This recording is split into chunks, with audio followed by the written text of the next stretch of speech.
Society did not fade away. It burned down in 72 hours. Most people hid in the dark and waited to die. We chose to walk 1,000 miles through the frozen dead zones. Now, the smell of burnt gunpowder and copper blood chokes the freezing air. Heavy rifle fire echoes off the granite canyon walls. Hot shrapnel bites into the frozen mud beside my boots. Mercy is a luxury we can no longer afford. My name is Vance Sterling. We are going to take the mountain, or we will die trying. This is the Outland Protocol. Chapter 1. The Blackout. The traffic on Interstate 5 crawled to a dead halt just before 3 in the afternoon. Vance Sterling drummed his fingers on the worn leather steering wheel of his Ford pickup. He was exhausted. A 72-hour search and rescue rotation deep in the Cascade Mountains had left his muscles aching and his eyes burning. He just wanted to get a hot shower. He just wanted to see his daughter, Maeve. Then the engine died. It did not sputter. It did not cough. It simply ceased to exist. The radio cut to dead air. The dashboard lights vanished into black glass. Vance pumped the brake pedal. It was stiff, completely robbed of hydraulic pressure. He shoved the shifter into park and twisted the ignition key. Nothing happened, not even a click from the starter. He looked out the windshield. The sea of brake lights belonging to the hundreds of cars ahead of him had gone completely dark.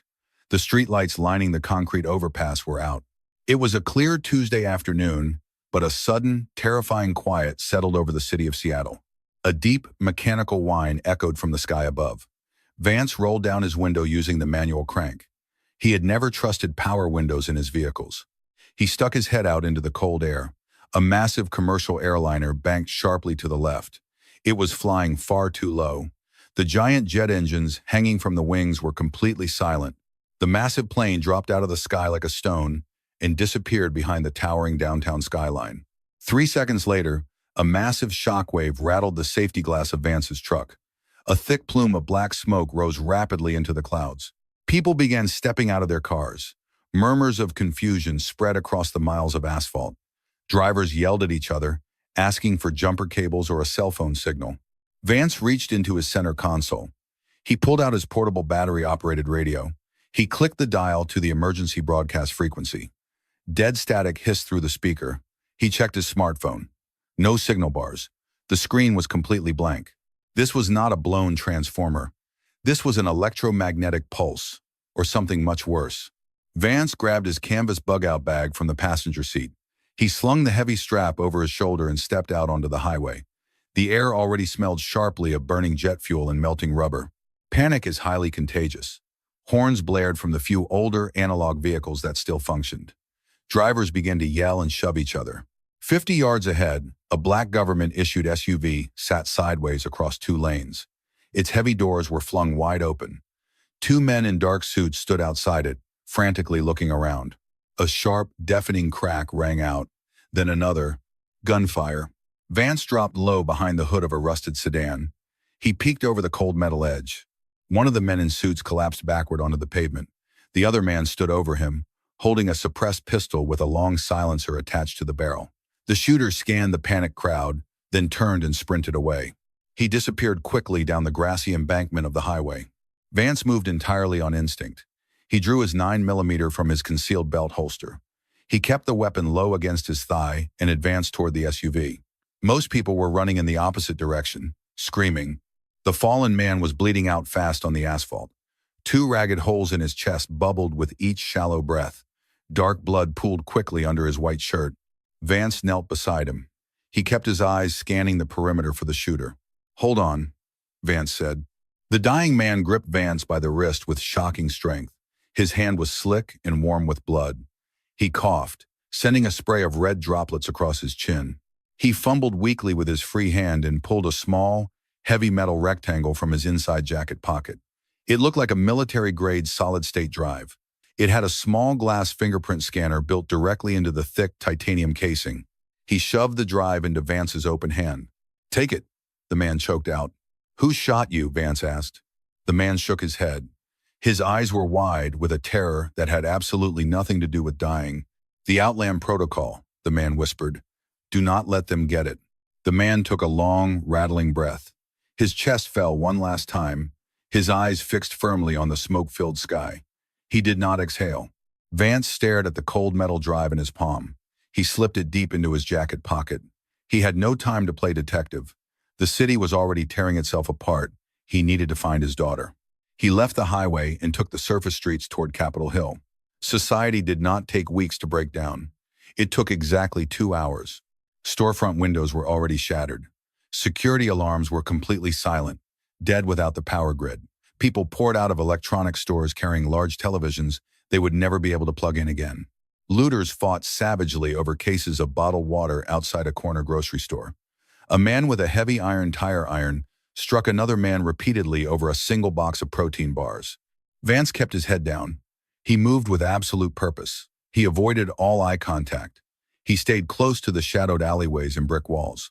His military and wilderness rescue training told him one simple truth: moving targets survive, static targets die. Thick smoke choked the streets. Several building fires raged unchecked in the distance. The fire department was not coming. The power grid was dead. The cellular towers were blind. The municipal water pumps would fail next. It took him an entire hour of hard walking to reach the high school. The front glass doors were chained shut. A massive crowd of angry, terrified parents banged on the reinforced safety glass, demanding answers from the administration. Vance did not join the mob. He walked quickly around the perimeter fence to the maintenance exit at the rear of the cafeteria. Maeve was waiting in the dark shadow of the steel dumpsters. She had her heavy canvas backpack slung over both shoulders. She held a heavy metal flashlight in her right hand like a club. She was 17 years old, but her eyes held the cold, steady calculation of someone much older. Vance had taught her how to survive. "You took your time," she said. Her voice was remarkably steady. Vance felt a massive physical weight lift off his chest. He pulled her into a tight, brief hug. "Are you hurt?" he asked. "No," Maeve said. "When the lights went out and the phones died, I knew. I grabbed my locker stash and slipped out the back before the teachers locked the interior doors. It is getting bad out there. People are losing their minds." "I know," Vance said. "We need to leave the city. Right now." "Where do we go?" she asked. Vance touched the pocket containing the metal drive. "Away from the crowds." They moved quickly down Pine Street, keeping to the shadows. The sun was dipping low on the horizon. The shadows stretched long and dark across the debris-filled pavement. A loud gunshot echoed from a large gas station on the corner ahead. Vance instantly pulled Maeve behind a thick concrete planter. 6 men armed with wooden baseball bats and stolen handguns had surrounded a massive, custom-built semi-truck. The truck was an absolute beast of machinery. It had welded steel grills covering the windshield and heavy reinforced off-road tires. A huge, broad-shouldered man with a shaved head stood on the flatbed behind the cab. He swung a massive, heavy-duty wrench at anyone who got too close to his property. "Back off my rig," the big man roared. Behind the concrete gas pumps, a woman wearing a tactical jacket was pinned down. She was clutching 2 military-style duffel bags tightly to her chest. She fired 2 quick, precise shots from a compact pistol at the men, forcing them to take cover behind a rusted sedan. "They have her trapped," Maeve whispered. "They are going to flank her from the alley." Vance quickly weighed the tactical options. He did not want to get involved in a firefight. Ammunition was already the most valuable currency on Earth, but they desperately needed a vehicle. Walking out of Seattle on foot would take days. Days they simply did not have. That armored truck was their only ticket out of the urban kill zone. "Stay here," Vance said.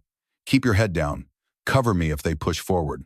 Maeve drew her own compact 9mm pistol from her jacket. She clicked the safety off. She nodded once. Vance stepped out from behind the concrete planter. He raised his weapon. He aimed low.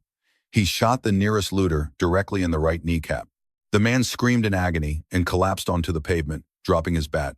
The rest of the street gang turned toward the new threat. Maeve fired 2 warning shots into the brick wall directly above their heads. The sharp cracks echoed violently down the empty street. "Drop the weapons," Vance shouted. His voice was absolute ice. "Pick up your friend and walk away." The looters looked at Vance. They looked at the steady aim of Maeve. They looked down at the bleeding man screaming on the ground. They broke formation and ran down the dark alley, leaving their wounded companion behind to crawl away. Vance kept his gun raised and his eyes scanning the rooftops as he walked slowly toward the gas station. The woman behind the pumps stood up slowly. She kept her weapon pointed safely at the ground, but her finger rested dangerously close to the trigger guard. She had sharp, assessing eyes that took in every detail of Vance and his gear. Thanks for the assist, she said flatly. I am Rin Aldridge. Vance Sterling, he replied. That is Maeve. The giant man climbed down heavily from the truck bed. He wiped dark grease and sweat from his forehead with the back of his hand. I am Booker Hayes. You folks shoot straight under pressure. I respect that. We need a ride, Vance said, getting straight to the point. Seattle is a dead zone. By nightfall, this entire city will be a slaughterhouse. They will start burning buildings just to see the light. Booker looked at his armored truck. He looked at Rin and her heavy duffel bags full of gear. He looked back at Vance. I have half a tank of diesel fuel, Booker said. It is just enough to get us clear of the city limits if we do not hit gridlock. Then open the doors, Rin said, tossing her bags into the cab, before they come back with more friends. They piled quickly into the spacious cab of the big rig. Booker took the driver's seat. Rin sat in the passenger seat, nursing her pistol in her lap. Vance and Maeve took the wide back bench. The massive diesel engine roared to life. It sounded like a chained monster waking up from a long sleep. Booker slammed the heavy gear shift into drive. The truck lurched forward with incredible torque. As they turned onto the main avenue heading toward the interstate ramp, Vance saw the problem. The street was completely blocked. A makeshift barricade of overturned cars, dumpsters, and burning trash cans spanned the entire width of the road. Dozens of armed men stood behind it, holding rifles and torches. Hold on to something, Booker growled. He did not hit the brakes. He hammered his heavy boot down on the gas pedal. The heavy steel bumper of the rig smashed into the barricade at 50 miles per hour. Metal shrieked. Bright yellow sparks flew across the windshield. The dumpsters were thrown aside like plastic toys. The armed men scattered wildly into the gutters to avoid being crushed beneath the massive tires. The truck burst through the thick smoke and hit the open, empty stretch of the highway. Vance looked out the small back window of the cab. The Seattle skyline was silhouetted against the dark setting sun. Hundreds of fires dotted the dark towers. The old world was burning to the ground. He reached deep into his jacket pocket and pulled out the metal drive. He stared at it in the dim light of the cab. The tiny glass fingerprint scanner glowed with a faint, pulsing red light. It was not dead. It had power. It was waiting. Vance stared at the blinking red light as the truck sped into the darkness. The old world was gone, and the terrifying game of survival had just begun. Chapter 2. The Exodus. The heavy mud tires of Booker's armored truck chewed through the loose gravel of the winding mountain road. They were 20 miles outside the burning remains of Seattle. The sky in the rearview mirrors glowed like an open furnace door. Inside the spacious cab, the silence was heavy. The only sound was the deep, vibrating hum of the massive diesel engine and the crunch of rocks beneath the chassis. Vance sat on the back bench. He kept his eyes fixed on the metal drive resting in his palm. The tiny red light on the casing pulsed with a slow, steady rhythm. It had an internal power source. It was alive. We cannot stay on the move all night, Booker said. His thick hands gripped the steering wheel tight. The fuel gauge is dropping faster than I like. We need a place to hide the rig before sunrise. Once daylight hits, anyone with a rifle and a scope will see us coming for miles. Rin leaned forward from the passenger seat. She unzipped one of her tactical duffel bags and pulled out a worn paper map. She traced her finger along the topographic lines in the dim ambient light. There is an old county broadcast station 2 miles up this ridge, Rin said. It is high ground, defensible. It has a concrete perimeter wall and a heavy steel gate. I scouted it a year ago for a supply cache location. It looked abandoned then. Take us there, Vance said. The truck climbed higher into the dense pine forest. The air grew significantly colder. Frost began to form on the edges of the thick windshield. Vance looked over at Maeve. She had her knees pulled up to her chest. Her hand never left the grip of her pistol. She was adapting quickly, shedding the soft skin of a high school student and hardening into something new, something necessary. Booker cut the headlights. He steered the heavy rig using only the pale moonlight filtering through the tree canopy.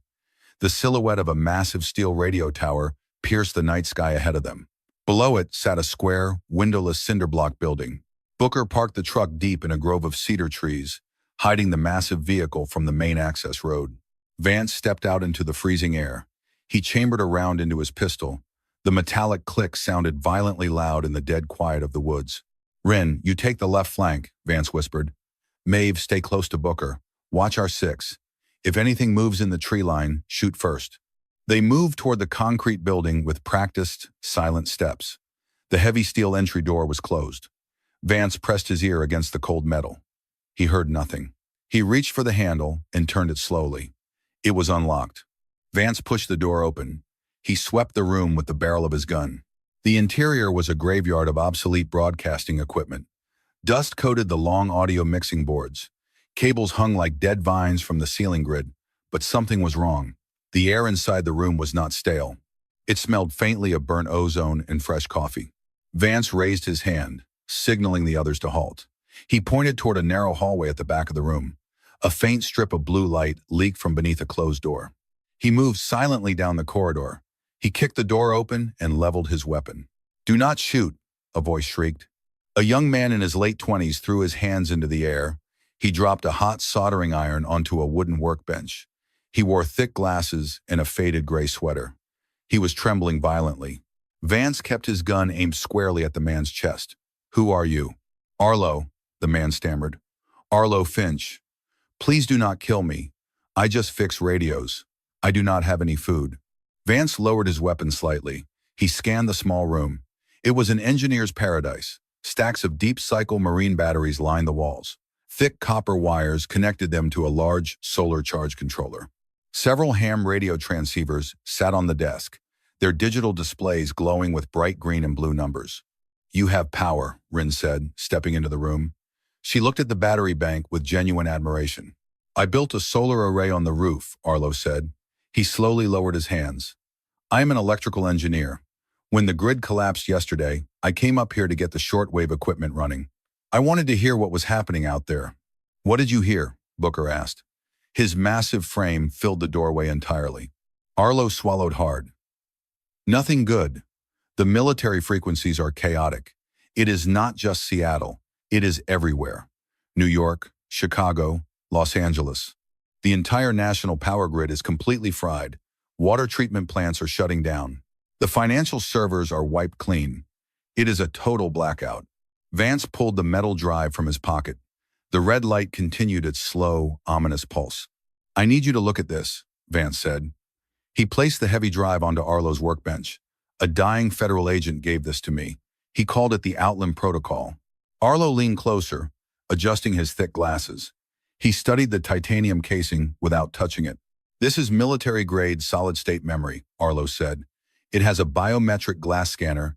If you try to force it open with a hammer or a drill, a small thermite charge inside will melt the memory chips into liquid slag." "Can you bypass it?" Vance asked. Arlo hesitated. He looked at the guns holstered at their hips. "I do not have the right fingerprint, but these drives usually have a fail-safe diagnostic port for maintenance. If I can feed a localized power surge directly into the logic board, I might be able to fry the biometric lock without triggering the thermite charge." "Do it," Vance said. Arlo plugged a thin diagnostic cable into a hidden seam on the bottom of the drive. He connected the other end to his ruggedized field laptop. He typed frantically on the keyboard. Lines of green code cascaded across the black screen. "Hold your breath," Arlo whispered. He flipped a toggle switch on his power supply unit. A sharp electric pop sounded from the drive. The pulsing red light turned solid green. "We are in." Arlo breathed out a heavy sigh of relief. "The drive is open." He clicked on a single folder named Outland. The screen instantly populated with hundreds of classified military documents, topographical maps, and personnel manifests. Arlo opened the primary summary file. His face turned completely pale as he read the text. "My God," Arlo whispered. His hands shook as he pushed back from the desk. "Read it out loud," Vance commanded. "This was not a foreign attack," Arlo said. His voice cracked. "The document says the cyber strike was initiated from within our own Department of Defense. It is a controlled demolition of the United States." "Why would they destroy their own country?" Maeve asked. She stepped forward, her eyes fixed on the glowing screen. "Resource depletion," Arlo read from the screen. "The report states that global supply chains were 90 days away from permanent, catastrophic failure. Mass starvation was statistically unavoidable, so they decided to thin the herd. They killed the power grid to let the population destroy itself through panic, starvation, and disease. They call it Operation Culling." Rin crossed her arms tightly over her chest. "And the Outland Protocol. What is that?" Arlo clicked on a highly detailed satellite map. The map zoomed in on a remote section of the Rocky Mountains in Colorado. "It is a sanctuary," Arlo said. A massive subterranean survival bunker built deep into the granite of the mountains. It has geothermal power, underground hydroponic farms, and enough military hardware to equip a small army. The coordinates show it is fully operational. It is where the architects of this nightmare went to hide while the rest of us die. Vance stared at the map. It was over 1,000 miles away. 1,000 miles of hostile territory, desperate survivors, and freezing weather. But it was a fortress. It was a place with power, food, and safety. Download those coordinates to a portable GPS unit, Vance said. We are going to Colorado. Before Arlo could click the mouse, a deafening roar shook the cinderblock walls. Dust rained down from the ceiling. The heavy thud of military-grade helicopter blades chopped through the cold night air directly above the station. A blinding white searchlight tore through the small high window of the room, washing everything in a harsh, clinical glare. Vance grabbed Arlo by the collar of his sweater and pulled him hard to the concrete floor. "Get down!" Vance yelled. A second later, heavy-caliber machine gun fire ripped through the cinderblock wall. The concrete exploded into razor-sharp shrapnel. The heavy glass of the solar panels on the roof shattered violently.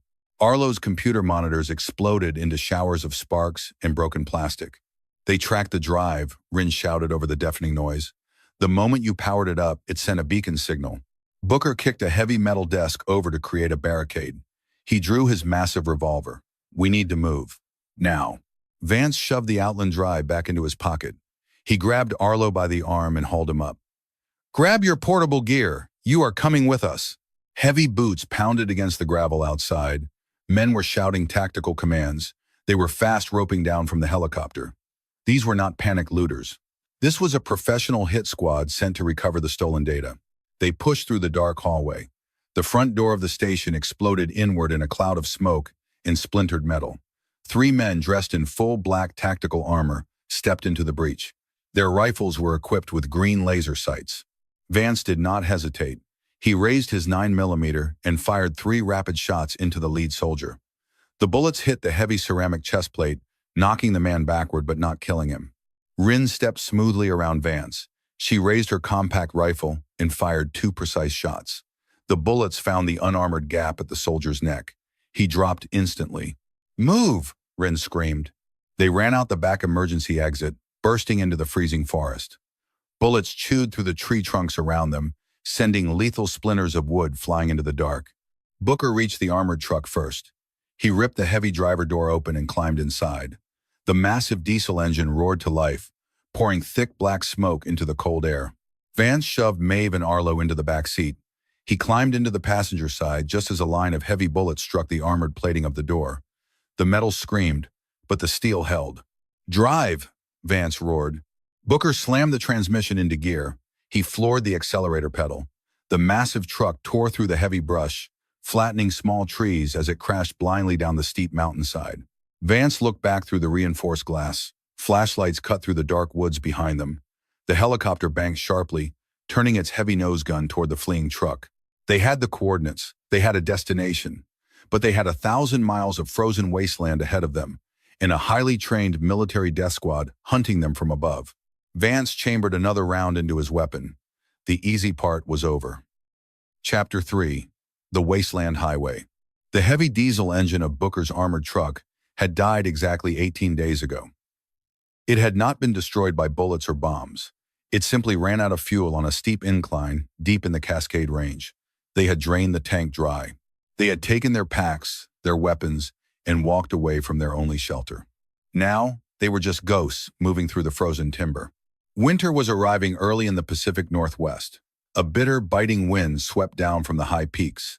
It stripped the remaining yellow leaves from the birch trees and froze the mud solid beneath their boots. Vance Sterling walked point. His legs moved mechanically. His calf muscles burned with a dull, constant ache. Every breath of the freezing air felt like swallowing crushed glass. He wore 2 pairs of wool socks inside his leather boots, but his toes were completely numb. They had covered nearly 200 miles on foot.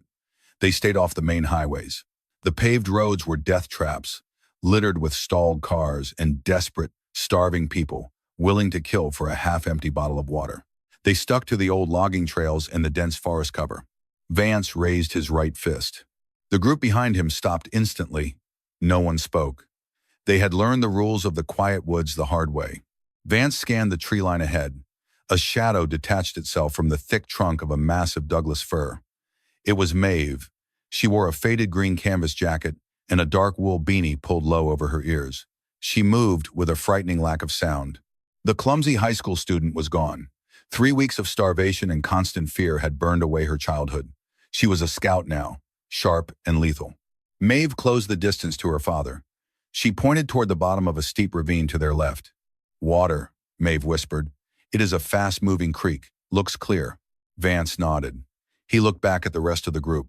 Booker leaned heavily against a pine tree. The massive truck driver had lost at least 20 pounds since they fled the radio station. His heavy flannel shirt hung loose over his broad shoulders.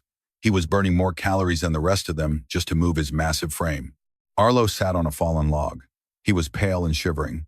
He clutched his rifle tightly to his chest. He had taped the soles of his boots with gray duct tape after the rubber started peeling away a week ago.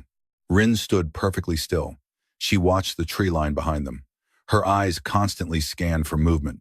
She carried the heaviest pack, loaded with their remaining medical supplies and ammunition. She never complained. "We make camp in the ravine," Vance said quietly. They climbed down the steep, rocky slope. The creek was narrow and shallow, cutting through a bed of smooth gray stones. The water was ice cold. Rin dropped her heavy pack onto the dirt. She immediately went to work. She pulled a small folding shovel from her belt. She dug a narrow, deep hole in the damp earth near the water edge. She dug a second, angled hole connecting to the bottom of the first. It was a Dakota fire hole. It would draw air from the side and hide the flames below ground level. It produced almost zero smoke.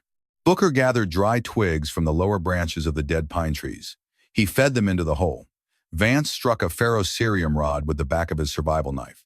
A shower of bright white sparks caught the dry tinder. A small, hot fire bloomed inside the dirt pit. Rin pulled a heavily used ceramic water filter from her pack. She attached a clear plastic tube to the bottom. "Do not drink directly from the stream," Rin told Arlo. Her voice was strict and dry. "I do not care how clear it looks. There could be a dead elk rotting in the water 2 miles upstream. If you get Giardia out here, you will dehydrate and die in 3 days." Arlo nodded weakly. He handed her his empty metal canteen. Rin pumped the handle of the filter. Dirty creek water pushed through the microscopic pores of the ceramic core. Clear, safe water dripped into the metal container. After she filled it, she placed the metal canteen directly over the underground fire pit to boil it. She took no chances. Survival was a game of extreme caution. Vance watched them work. He reached into his jacket pocket. He pulled out 2 small, foil-wrapped protein bars. It was all the food they had left. He unwrapped 1 bar and broke it into 4 equal pieces. He handed the pieces out. Arlo stared at the tiny square of compressed oats and chocolate. "My stomach is eating itself," Arlo muttered. "I dream about bread, just plain white bread." "Eat it slowly," Booker said. He popped his tiny piece into his mouth and swallowed it whole. "Chew it until it is water. It tricks the brain." "We need calories," Rin said. She looked directly at Vance. "We are operating on a massive deficit. The cold is burning our fat reserves. We have maybe 2 days of walking left in us before muscle failure begins." "I set 5 snare traps along the ridge before we came down," Vance said. "If we are lucky, we might catch a rabbit or a squirrel by morning." "A squirrel split 5 ways is barely a snack," Rin stated flatly. "We need real food. We need to scavenge a house or find a hunting cabin." "Every cabin we passed in the last 50 miles was either looted clean or occupied by people with shotguns," Booker reminded her. Vance looked at Maeve. She had not eaten her piece of the protein bar. She was staring up the side of the ravine. Her head was tilted slightly. "What is it?" Vance asked. Maeve stood up. She drew her compact 9mm pistol from her belt. "Engines," Maeve said. Vance heard it a second later. The low, grinding rumble of heavy diesel motors coming from the east. It was far away, but the cold air carried the sound perfectly over the mountains. "Put the fire out," Vance ordered. Rin kicked damp dirt into the fire hole. The flames died instantly in a hiss of steam. Vance grabbed his rifle. "Maeve, show me. The rest of you, stay down and stay quiet." Vance and Maeve scrambled silently up the steep side of the ravine. They kept their bodies low against the frozen dirt and dead ferns. They reached the top of the ridge and crawled on their bellies toward the edge of a sheer cliff drop. Vance pushed aside a branch of dry pine needles. He looked down into the adjacent valley. A two-lane blacktop highway cut through the center of the deep gorge. A convoy of 3 civilian vehicles was stopped dead in the middle of the road. 2 minivans and a station wagon. The tires on all 3 vehicles were blown out. Heavy spike strips lay across the asphalt. Surrounding the disabled cars were 24 men. They were not military. They were heavily armed scavengers. They wore a chaotic mix of hunting, camouflage, leather jackets, and tactical gear. They carried heavy assault rifles and pump-action shotguns. Several of them had brutal-looking machetes hanging from their belts. 2 large, heavy-duty pickup trucks blocked the road ahead and behind the civilian cars. The scavengers had boxed them in perfectly. Vance watched through the scope of his rifle. His stomach twisted into a cold, hard knot. There were people inside the civilian cars, families. A man in a blue winter coat stepped out of the lead minivan with his hands raised high in the air. He was shouting something, pleading with the scavengers. One of the men in camouflage stepped forward. He did not say a word. He raised a heavy shotgun and pulled the trigger. The man in the blue coat was thrown backward against the hood of the van. He slid slowly to the asphalt, leaving a thick smear of dark blood on the white paint. Maeve inhaled sharply. Her hands tightened around the grip of her pistol. Her knuckles turned stark white. The scavengers swarmed the vehicles. They dragged women and screaming children out onto the cold road. They ripped winter coats off their backs. They smashed the car windows and began throwing duffel bags, coolers, and boxes of food out onto the pavement. One of the scavengers opened a large plastic cooler. He pulled out several cans of soup and a large wrapped package of dried meat. He laughed and held it up for the others to see. "Food," Maeve whispered. Her voice trembled slightly. "Dad, they have food, and those people are going to die." Arlo crawled up to the ridgeline beside them. He peered over the edge. His breath hitched in his throat. "Oh my God," Arlo whispered in horror. "We have to do something. Vance, you have a rifle. Rin has a rifle. Booker has that massive hand cannon. We can take them. We can shoot down at them from up here. We have the high ground." Vance kept his eye pressed hard against his rifle scope. He swept the crosshairs over the valley floor. He counted the enemies. He noted their weapons. He looked at their tactical positioning. 24 targets, Vance said. His voice was completely devoid of emotion. They have heavy cover behind the engine blocks of their trucks. They have long barrel rifles.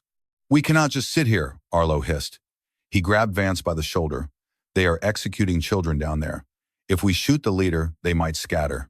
We can save those people and take the food. We need that food." Vance slowly lowered his rifle. He turned his head and looked at Arlo. His eyes were as cold and dead as the frozen river rocks below them. "No," Vance said. Arlo stared at him in pure disbelief. "What do you mean, no?" "I mean we do not engage," Vance said.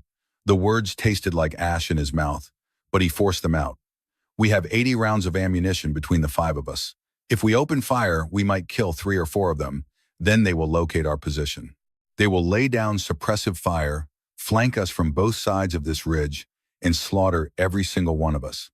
"You do not know that," Arlo argued fiercely. "I know exactly that." Vance shot back. His voice was a harsh whisper. "Look at them. Look at how they move. They spread out. They establish overlapping fields of fire. They have done this before. They are predators. If we engage, Booker dies. Rin dies. Maeve dies." Vance turned to his daughter. Maeve was staring down at the massacre. A woman below was screaming in absolute terror. The sound echoed up the canyon walls. "Maeve, look at me," Vance commanded. She slowly turned her eyes to him. A single tear cut a clean line down her dirt-stained cheek. "We cannot save them," Vance told her. "If we try, we die for nothing. Do you understand?" Maeve looked back down at the valley. The scavengers were lining the survivors up along the guardrail of the highway. It was an execution line. She swallowed hard. She wiped her face with the back of her sleeve. Her eyes hardened. "I understand," she whispered. Arlo buried his face in his hands. He was crying silently, his shoulders shaking with the weight of the nightmare. "Pack it up," Vance said. He pushed himself away from the edge of the cliff. "We move west. We put 10 miles between us and this valley before the sun goes down. We leave them." They crawled backward down the ridge, abandoning the screams echoing in the cold air. They regrouped with Rin and Booker. Vance gave the silent order to move out.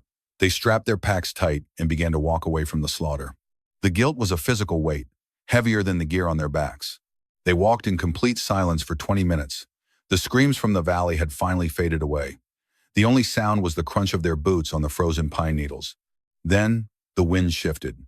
It blew hard from the east, carrying the scent of blood and burnt gunpowder through the trees. A new sound echoed through the forest. It was not a gunshot. It was a deep, guttural bark. Vance stopped dead in his tracks. His blood turned to ice water. Another bark answered the first. Then a chorus of vicious, frantic howling erupted from the ridge they had just left. Dos. Rin unslung her rifle instantly. Booker drew his heavy revolver, his eyes wide with sudden realization. They are not just scavengers, Booker growled. They are hunters. Vance looked back through the dense, darkening forest. The howling grew louder, more frantic. The dogs had found the remains of their camp in the ravine. They had found the damp earth of the Dakota fire pit. They had found their scent, and they were coming fast. Chapter 4. The Winter Ambush. Ice formed on the cold steel barrel of Vance Sterling's rifle. The wind howling down from the Colorado peaks felt like a physical blow against his chest.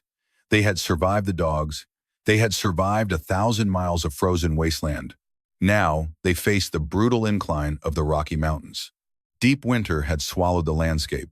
2 feet of fresh powder covered the crumbling asphalt of the old mountain highway.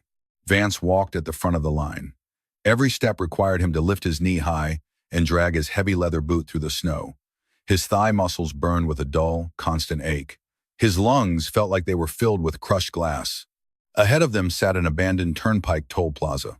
It was a massive concrete structure spanning 6 lanes of the dead highway.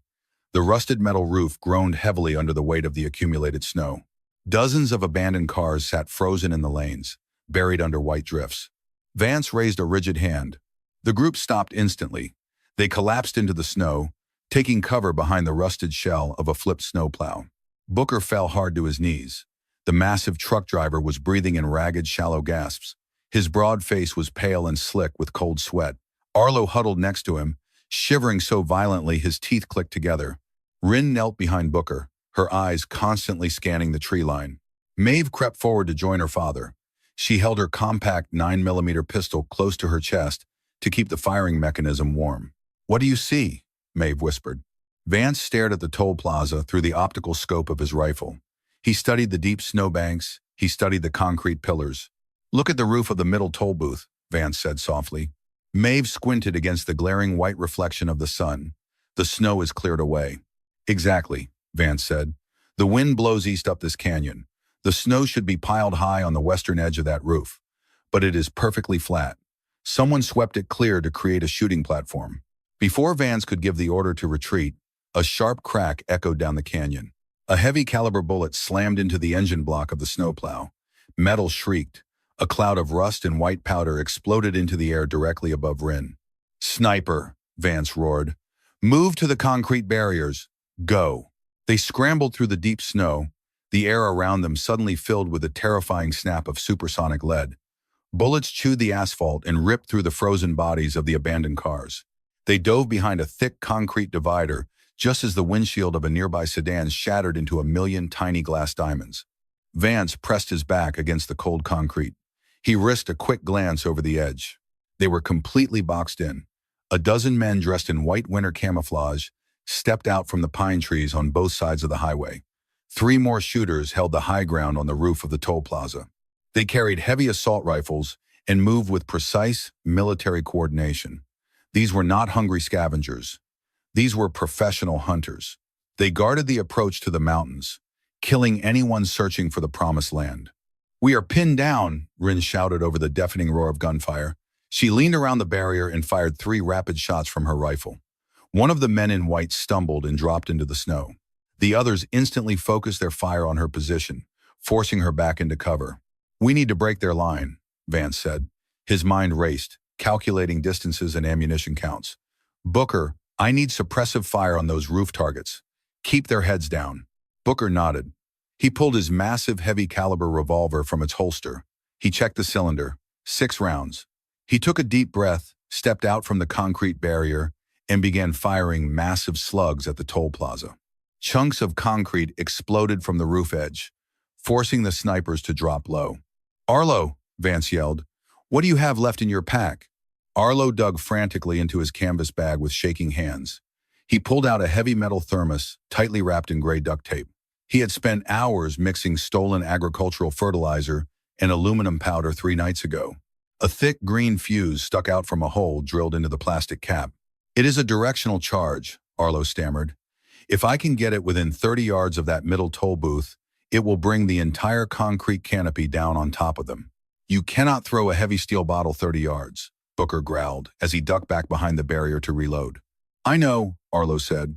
He looked terrified, but his hands stopped shaking. "I have to run it up there." "Absolutely not." Rin grabbed his shoulder.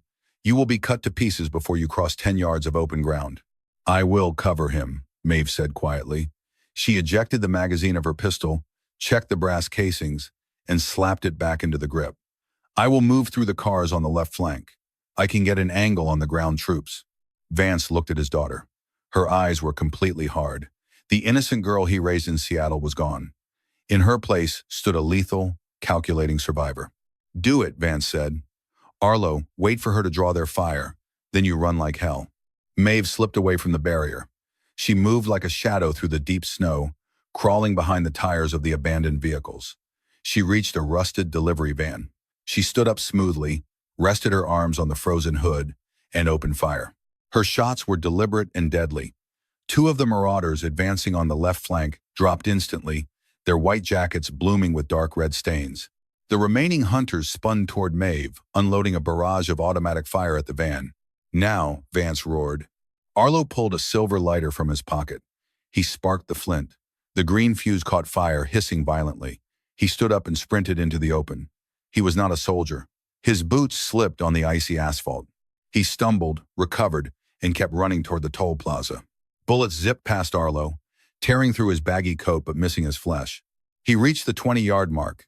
He planted his boots, swung his arm back, and hurled the metal thermos toward the central concrete pillar of the plaza.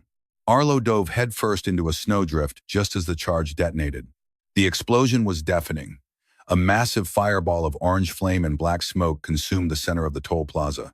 The thick concrete pillar shattered into dust. The heavy steel roof groaned loudly, snapped in half, and collapsed downward, crushing the snipers beneath tons of frozen metal and concrete. The ground shook violently. A thick cloud of gray dust and snow completely blinded the valley. Vance pushed through the smoke.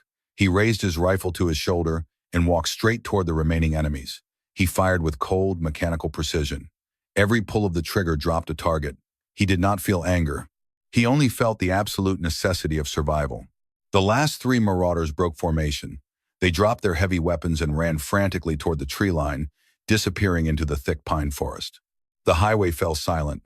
The only sound was the ringing in their ears and the soft hiss of falling snow. Vance lowered his rifle. He turned back toward the concrete barrier. Maeve emerged from behind the van, completely unharmed. Arlo pushed himself out of the snowbank, coughing up gray dust. Rin was kneeling on the frozen ground. Her hands were pressed hard against Booker. Vance ran toward them. The white snow beneath Booker was rapidly turning a dark, terrible red. The massive truck driver was lying on his back. A sniper bullet had caught him high in the right shoulder, shattering the collarbone and tearing a massive exit wound through his back. Blood pulsed rapidly from the torn flesh, soaking his heavy coat. "Get the combat gauze," Rin ordered. Her voice cracked with panic. She pressed both of her hands deep into the wound, desperately trying to pinch the severed artery. Vance dropped his rifle. He ripped open Rin's medical bag, pulling out a sealed square of hemostatic gauze. He tore the plastic open with his teeth. "Move your hands," Vance said. He shoved the chemical-treated fabric directly into the deep bullet hole. Booker let out a guttural, agonizing scream. His massive body arched off the ground. Vance pressed his full body weight against the wound, forcing the chemicals to clot the rushing blood. "Hold on, Booker," Maeve pleaded. She fell to her knees next to him, grabbing his huge, calloused hand. "You hold on!" Booker looked up at the gray sky. His breathing was wet and shallow. "I did not see the shooter on the far right," he whispered. "He had Rin in his sights. I had to step in front." "You stupid, brave old man," Rin said. Tears cut clean lines through the dirt on her face. "You do not get to die here. We are too close." Vance checked the wound. The bleeding had slowed to a dark trickle. The clotting agent was holding, but Booker had lost a massive amount of blood. He was entering hypovolemic shock. His lips were turning a pale, sickly blue. "We cannot stay here," Arlo said, pointing at the burning wreckage of the toll booth. "The explosion will bring more of them." "Help me lift him," Vance commanded. Arlo and Vance pulled Booker upright. The giant man groaned in agony, his legs completely useless. They threw his massive arms over their shoulders. Rin grabbed Booker's heavy revolver and took the point position.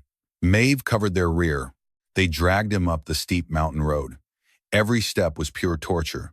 The cold burned their lungs. The weight of the injured man tore at their exhausted muscles. But nobody stopped. Nobody complained.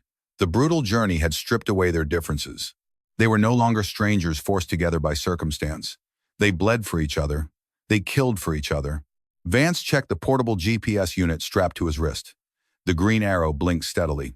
100 yards, Vance grunted. The coordinates are right at the end of this switchback. They pushed through a thick line of frosted cedar trees. The road ended abruptly. Vance stopped. He stared at the dead end. There was no bunker. There was no military compound. There was only a massive, sheer wall of solid gray granite stretching hundreds of feet into the sky. "Nothing," Arlo whispered. His voice broke into a dry sob. "There is nothing here. It was a lie." Booker slumped heavily between them, his eyes rolling back into his head. Vance felt a terrifying wave of despair wash over him. He let go of Booker, allowing Arlo and Rin to lower the dying man gently into the snow. Vance walked slowly toward the solid rock wall. He placed his bare, freezing hand against the rough stone. He reached into his pocket and pulled out the metal drive. The tiny red light pulsed steadily against the gray granite. Vance noticed a small, perfectly smooth square of dark glass embedded deep into the rock face, entirely hidden by a layer of frost. He wiped the ice away with his sleeve. He pressed the metal drive against the glass panel. The drive clicked. The red light turned solid green. A deep, mechanical rumble shook the ground beneath their boots. The solid wall of granite suddenly split down the middle. A massive blast door, painted to match the stone perfectly, slowly slid open with the hiss of heavy hydraulics. Warm air spilled out of the dark tunnel, carrying the smell of ozone and machine oil. Vance raised his rifle. Rin pulled Booker up from the snow. They stepped cautiously into the wide concrete corridor. Bright fluorescent lights flickered to life overhead, blinding them after months in the dark. "Drop the weapons," a harsh voice echoed through the tunnel. Vance blinked against the harsh light. At the end of the corridor stood 24 soldiers in pristine black combat armor. They did not look starved. They did not look tired. They stood in perfect formation, raising their assault rifles. 24 red laser dots danced across the chests of Vance, Maeve, Rin, Arlo, and the bleeding Booker. "Welcome to Outland." A tall man in a dark officer uniform stepped out from behind the wall of soldiers. He smiled coldly. "You are trespassing on government property." Chapter 5. The False Haven. Vance Sterling slowly lowered his rifle. He placed it carefully on the smooth concrete floor. Beside him, Rin did the same. Her jaw was clenched so tight the muscles twitched under her bruised skin. They had fought across 1,000 miles of frozen hell. They had bled and starved. Now, looking at the 24 laser sights painted on their chests, Vance knew the fight was over. "We need a medic," Vance said. His voice echoed down the wide tunnel. "Our friend is dying." The officer in the black uniform snapped his fingers. 2 men carrying a metal stretcher jogged past the line of armed guards. They did not speak. They grabbed Booker by his heavy coat and hauled his massive, bleeding frame onto the canvas. "Where are you taking him?" Maeve asked. She stepped forward, her hand dropping instinctively toward her empty holster. A guard instantly pressed the muzzle of a short-barreled rifle hard against her collarbone. Maeve froze. Her eyes burned with pure hatred. "Stand down," Vance ordered her softly. He looked at the officer. "Where does he go?" "To the surgical ward," the officer replied. His tone was perfectly flat. "The rest of you will proceed to decontamination. Move." They were marched deep into the mountain. The air inside the Outland facility was thick and artificially warm. It smelled of heavy industrial bleach and recycled oxygen. There was no dirt. There was no chaos. The concrete floors were polished to a dull shine.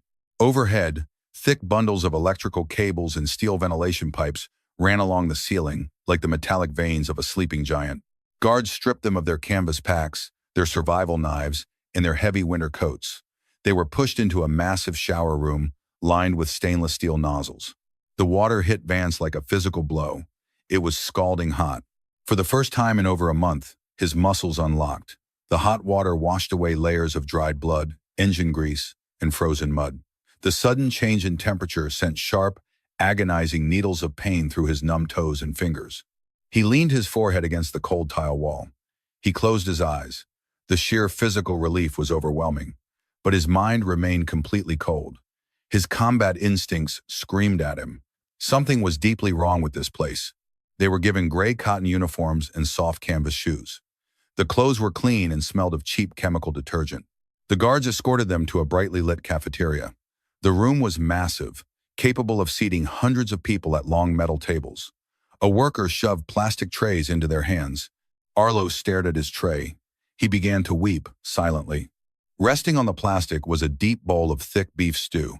There were actual pieces of meat, bright orange carrots, and soft potatoes swimming in rich brown gravy. Beside the bowl sat a thick slice of fresh white bread and a glass of clean, clear water. "Eat slowly," Rin warned. She sat across from Arlo. "Your stomach has shrunk. If you force that down too fast, you will throw it all back up." Arlo nodded, but his hands shook violently as he tore the bread in half and dipped it into the gravy. He ate like a starving animal. Maeve ate quietly, her eyes constantly darting toward the heavy steel doors of the room. Vance did not touch his spoon. He watched the room. The armed guards stood at the corners of the cafeteria. They wore clean black tactical gear. They looked healthy, heavily muscled, and relaxed. But the people serving the food were entirely different. They wore the same gray cotton uniforms that Vance had been given. There were men and women of all ages. They were terrifyingly thin. Their cheekbones protruded sharply. Their eyes were hollow and completely dead. They moved with a slow, shuffling gait. Nobody spoke. The only sound in the massive room was the clatter of metal spoons against plastic trays. A woman carrying a heavy plastic bin of dirty dishes stumbled. The bin hit the floor. Dirty water and leftover food splashed across the polished concrete. The woman gasped in terror. She dropped to her knees and began scooping the wet garbage up with her bare hands. A guard walked over slowly. He did not yell. He did not give a warning. He simply swung the heavy plastic stock of his rifle directly into the ribs of the kneeling woman. The sound of breaking bone cracked loudly through the silent room.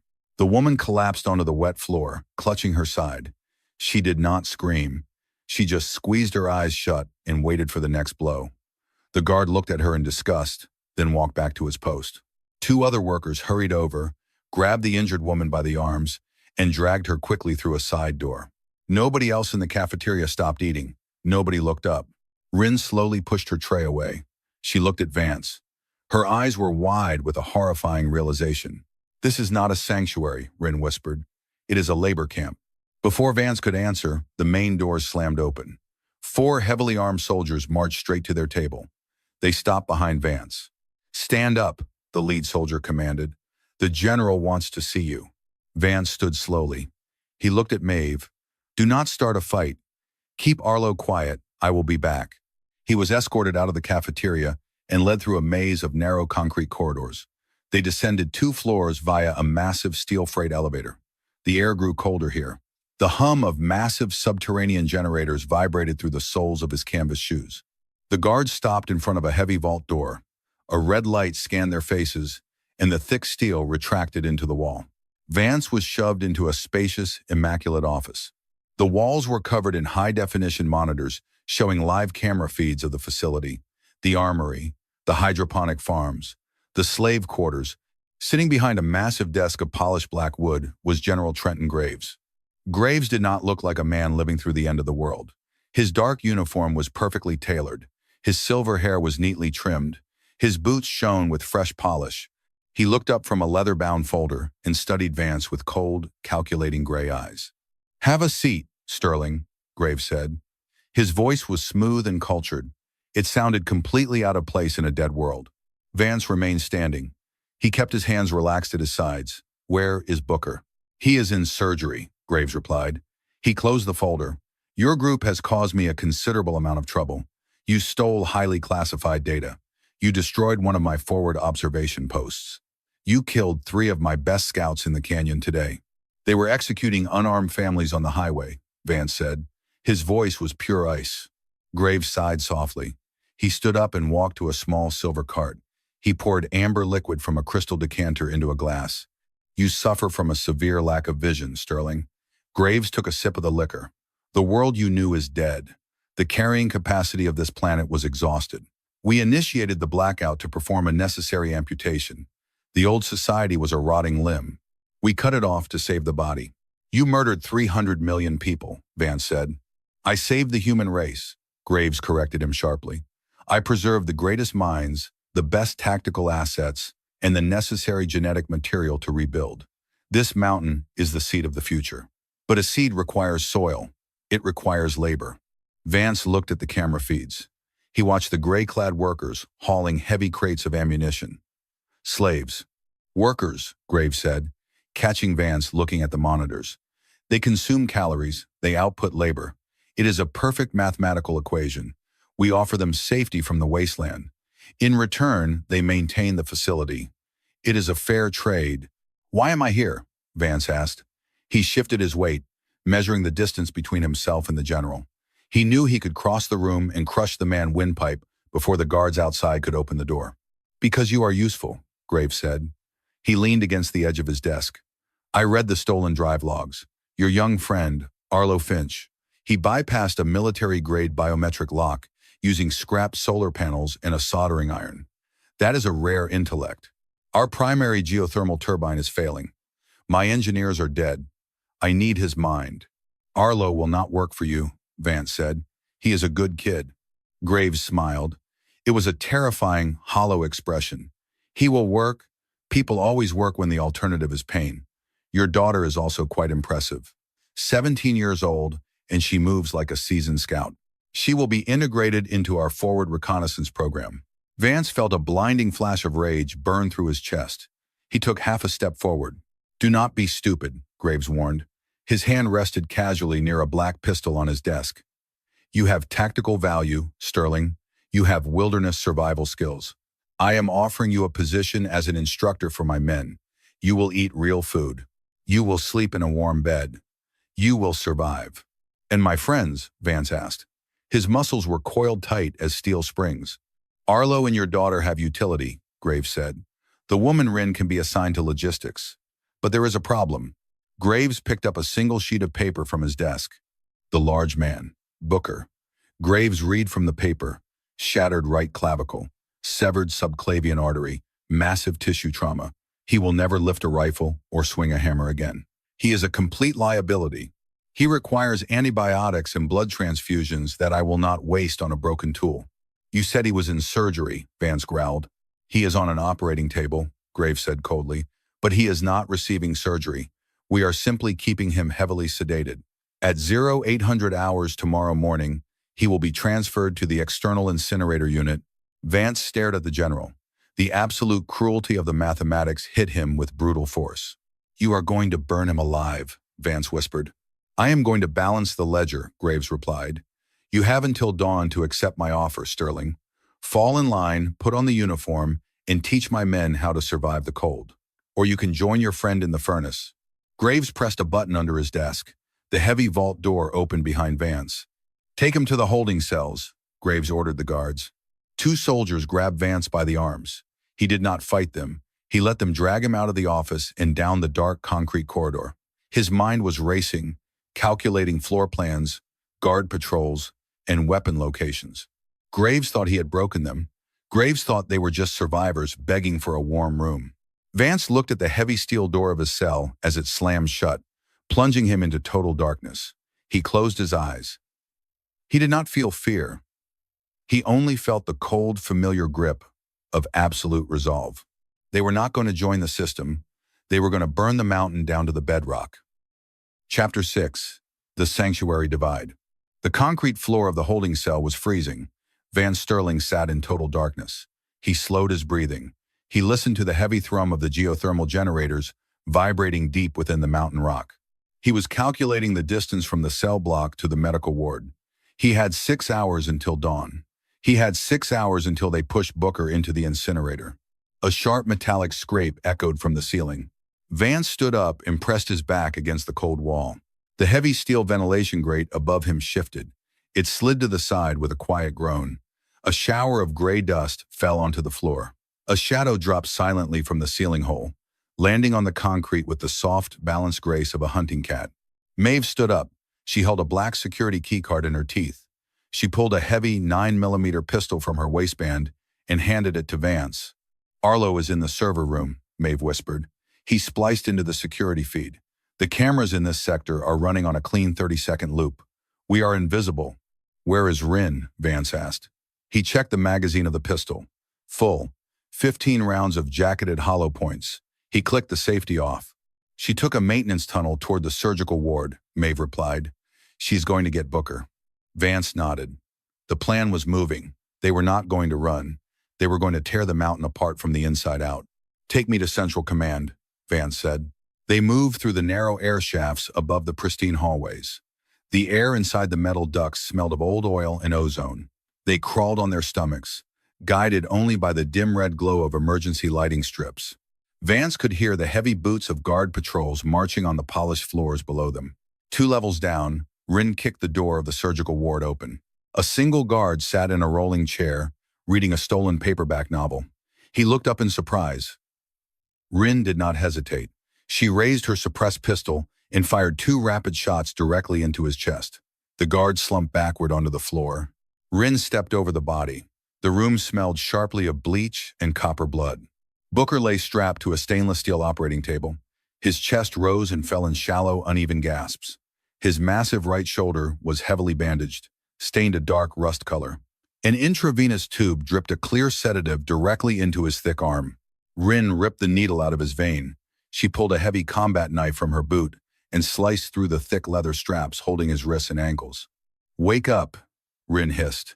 She slapped his face hard. Booker groaned. His eyelids fluttered. The heavy drugs were keeping him anchored in the dark. Rin frantically searched the metal medical trays. She found a clear glass vial labeled epinephrine. She snapped the glass top off, drove a long needle into the vial, and pulled the plunger back.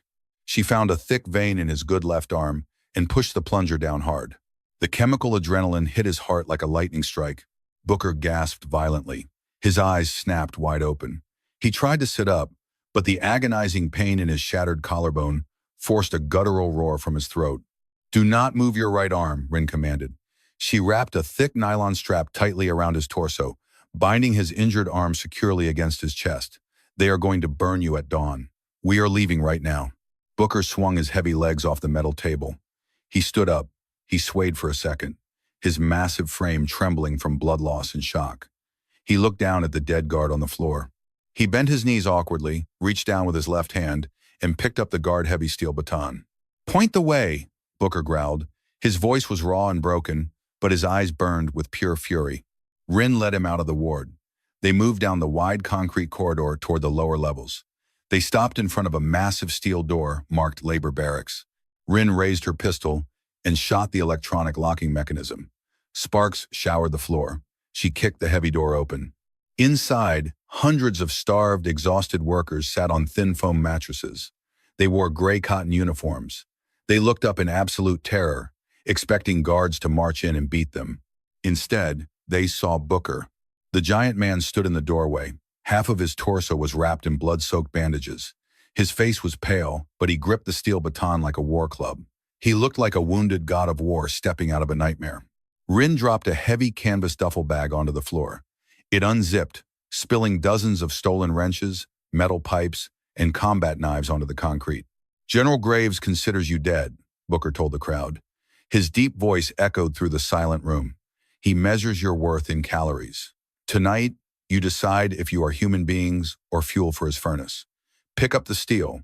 For a long moment, nobody moved. The fear of the armed guards was deeply ingrained in their minds. Then, a young woman with a bruised face stepped forward. She was the one the guard had beaten in the cafeteria. She knelt down and picked up a heavy iron wrench. She gripped it so tightly her knuckles turned white. A man beside her stood up and grabbed a knife. Then 5 more people moved. Then 50. The sheer desperation transformed into a tidal wave of anger. They poured out of the barracks, a silent, starving army marching behind a bleeding giant. Alarms began to scream throughout the Outland facility. Blinding red emergency strobes flashed in every corridor. The mechanical sirens wailed with a deafening, rhythmic howl. Vance kicked out the ventilation grate above the central command center. He dropped down onto the polished floor. Maeve landed silently right behind him. The command center was a massive, circular room filled with glowing computer consoles and massive digital maps of the North American continent. 5 elite guards in black tactical gear spun around, raising their assault rifles. Vance moved faster than thought. He raised his pistol and fired a rapid string of shots. He did not aim for their heavily armored chests. He aimed high. 2 guards dropped instantly, their helmets shattering under the impact of the hollow-point bullets. Maeve dove behind a row of server racks. She popped up, fired 3 suppressive shots to keep the remaining guards pinned down, and dropped back into cover. Vance vaulted over a metal desk. Bullets chewed through the expensive leather chair he had just passed, filling the air with white stuffing and the sharp smell of cordite. He landed hard on his shoulder, rolled, and fired twice from his back. A 3rd guard collapsed, clutching his ruined knee. "Stand down," Vance roared over the gunfire. The last 2 guards hesitated. The sirens were deafening. Through the thick glass windows of the command center, they could see the lower levels of the facility. Hundreds of armed slaves were swarming the security checkpoints. The guards were being overwhelmed by sheer numbers and brutal, desperate violence. "Drop the weapons!" Maeve shouted from her cover. The 2 guards looked at each other. They lowered their rifles and dropped them onto the floor. "Secure them," Vance told Maeve. He turned toward the heavy oak door at the back of the room, the private office of General Trenton Graves. Vance kicked the door open. A gunshot exploded. A heavy caliber bullet grazed the side of Vance's ribs. It felt like a hot iron ripping through his flesh. Vance grunted in pain and threw himself forward. Graves stood behind his desk, holding a silver revolver. He was not a coward. He was a trained military officer. He tracked Vance's movement and prepared to fire again. Vance tackled him around the waist. They crashed violently through a thick glass coffee table. Shards of sharp glass rained down on the carpet. Graves drove a brutal elbow into Vance's injured ribs. The pain blinded Vance for a fraction of a second. Graves used the opening to press his thumbs directly toward Vance's eyes. "This is my mountain," Graves snarled, his face twisted in absolute rage. "You are nothing but a savage." Vance twisted his neck hard, avoiding the eye gouge. He brought his right knee up, driving it directly into Graves' stomach. All the air left the general lungs in a sudden, violent hiss. Vance grabbed Graves by the collar of his pristine dark uniform. He hauled the man up and slammed his head brutally against the solid concrete floor. Once, twice. Graves' eyes rolled back. His body went completely limp. The silver revolver slipped from his relaxed fingers. Vance stood up slowly. He wiped a mixture of sweat and blood from his forehead. His ribs burned with every breath. He looked down at the unconscious architect of the apocalypse. It was over. The dictator was broken. An hour later, the mountain was quiet. The uprising had secured the armory and the geothermal reactors. The surviving guards had surrendered and were locked in the same holding cells they had used to torture the workers. Booker was receiving proper medical care from a liberated trauma surgeon.